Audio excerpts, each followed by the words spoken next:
के साथ में सम्माननीय आदरणीय जितेंद्र आभार साहब विधायक महाराष्ट्र राज्य, मैं उन्हें भी यहाँ पर पाचारण करता हूँ। उनका भी स्वागत जो है हमारे मित्र प्रीतम दादा करेंगे, ऐसी उनसे विनती करता हूँ। एक जोरदार तालियों के साथ में उनका स्वागत करना चाहिए, जोरदार तालियां। सम्माननीय सारे मुख्य वक्ताओं का यहाँ पर हमने स्वागत एक जोरदार तालियों के साथ में कर दिया है। उस प्रकार से कार्यक्रम को आगे बढ़ाते हुए मैं स्मिता ताई कामड़े जी से विनती करता हूं कि वे यहाँ पर अपनी बात प्रखरता से रखें इंडिया अगेंस्ट ईवीएम के माध्यम से। एडवोकेट तत्पूर्वी मैं सम्माननीय माजी आमदार अशोक भवर साहब को यहाँ पर पाचारण करता हूँ कि वे यहाँ पर आए और ईवीएम के इस आंदोलन में जो है हमारा आपकी जो बात है प्रखरता से रखे, ऐसी विनती सम्माननीय अशोक भवर साहब से हम करते हैं। अशोक भवर साहब।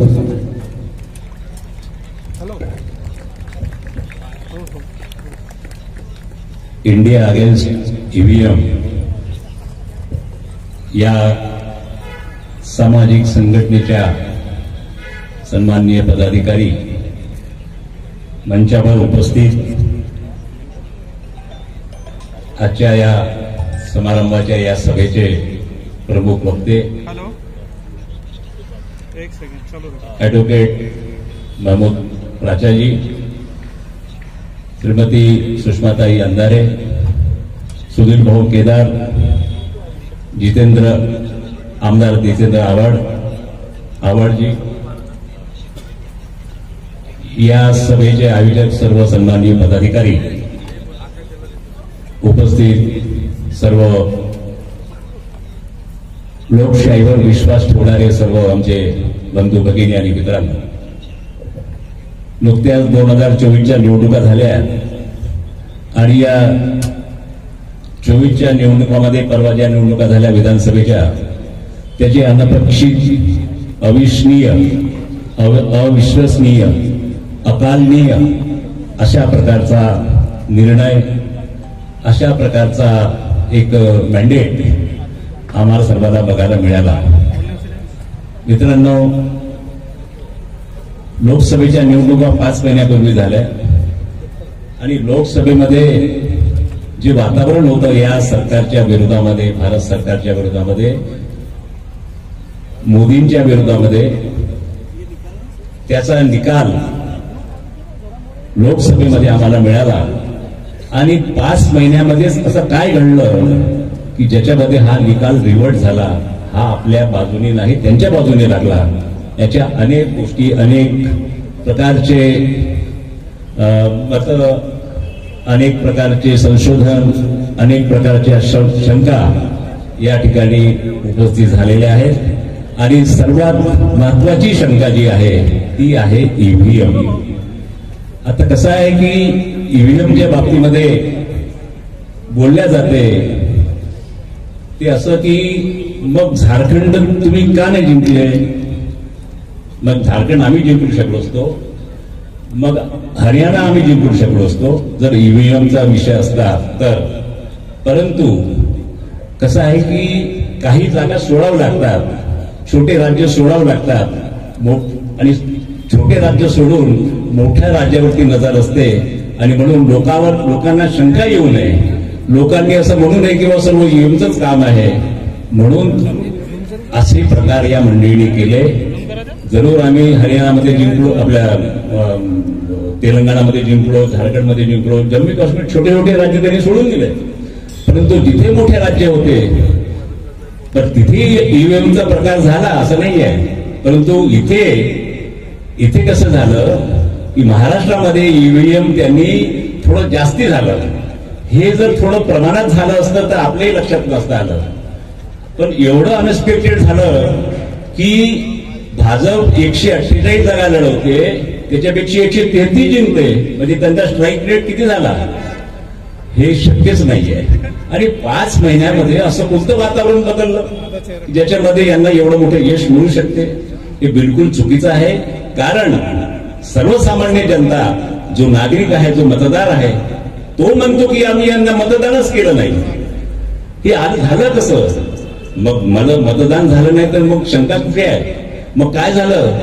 म्हणजे निश्चितच ईव्हीएमच्या बाबतीमध्ये ज्या मागील काही वर्षापासून इंडिया अगेन्स्ट ईव्हीएमच्या माध्यमातून आणि अनेक अशा संघटना आहेत, सामाजिक संघटना आहेत, राजकीय संघटना आहेत, यांनी हा जो उपक्रम सुरू केला तेव्हा आता थोडी जागृती लोकांच्या मनामध्ये निर्माण झालेली आहे. आज या ठिकाणी कमी असेल संख्या, परंतु शेवटी कमी संख्येने चांगलं काम सुरुवात होत असते.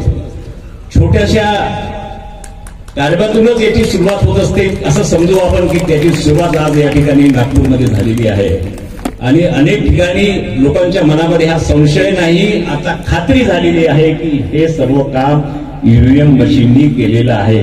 यांचा विजय हा गैरकायदेशीर, गैरव्यवहार्य आणि बेकायदेशीर अशा प्रकारचा यांचा विजय आहे. आणि म्हणून लाडकी बहिणीचं कव्हर आता या ईव्हीएमवर घालवण्याचं काम, म्हणजे हे लाडकी बहीणमुळे आम्ही जिंकलो. आता मला सांगा, लाडकी बहीणचा जर एवढा प्रभाव असता तर नांदेडमध्ये मग लोकसभेची सीट काँग्रेसची कशी आली असती? तिथे विधानसभा त्यांच्या आल्या, पण लोकसभा काँग्रेसची आली. मग तिथे लाडकी बहीणचा प्रभाव नव्हता का? लाडकी बहीण हे कव्हर आहे.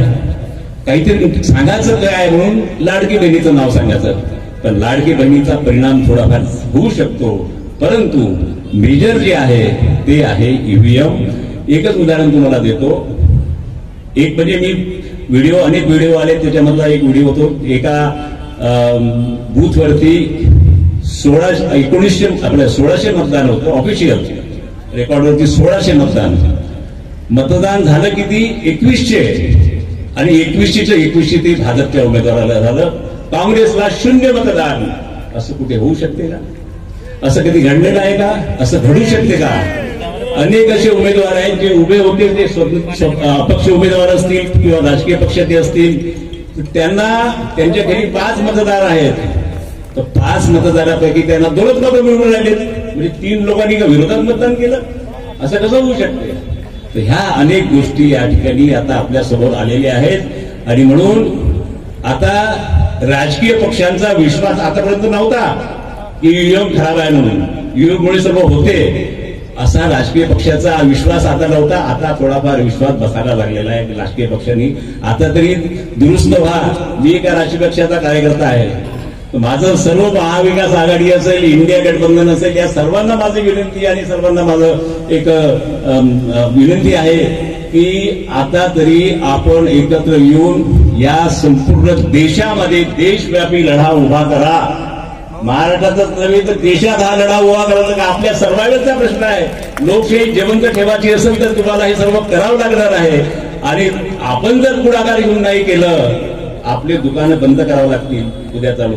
राजकीय पक्षाचे दुकान बंद करावं लागेल. तुमचं सर्वच निवडणुका हे जिंकतील तर तुमचं आमचं काम राहिलं काय? आता निवडणुकात मशीन जर तुमचं वोटिंग झालं होणार असेल भविष्यामध्ये, मग आपण जिंकू शकत नाही भविष्यामध्ये. मग काय करायचं आपण?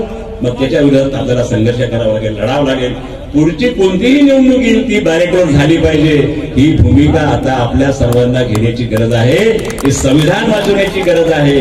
लोकशाहीची हत्या या लोकांनी जी केलेली आहे, वर्षभर होत आहे, त्याला आता कुठेतरी थांबवण्याचं काम आहे, त्याला संपवण्याचं काम, या मंडळींना संपवण्याचं काम, यांना रस्त्यावर आणण्याचं काम, आपल्याला रस्त्यावर येऊन यांच्या विरोधात लढा देण्याची गरज आहे. ही काळाची गरज आहे. आणि याची सुरुवात आज आपण या नागपूरमधून सुरुवात झालेली आहे. याचा निश्चितपणाने मी आपल्या सर्व लोकांचं अभिनंदन करतो. आणि आपण पुढाकार घेतला आणि हा पुढाकार आपल्या सर्वांच्या, आमच्या सर्वांच्या मदतीने एक मोठा जन आंदोलन या नागपूरमध्ये आणि या महाराष्ट्रामध्येही संघटना निश्चितपणाने उभी करेल, एवढा विश्वास मी या ठिकाणी व्यक्त करतो. आणि या संपूर्ण कामामध्ये जनतेने आता सहभाग व्हावा. सर्व राजकीय पक्षांनी निर्देश द्यावे की जागोजागी, वार्डावार्डामध्ये आंदोलन करा, गावागावामध्ये आंदोलन करा, जनजागृती करा, लोकांच्या मनामध्ये सांगा की हे चुकीचं आहे, हे चुकीचं आहे, पटवून सांगण्याची गरज आहे.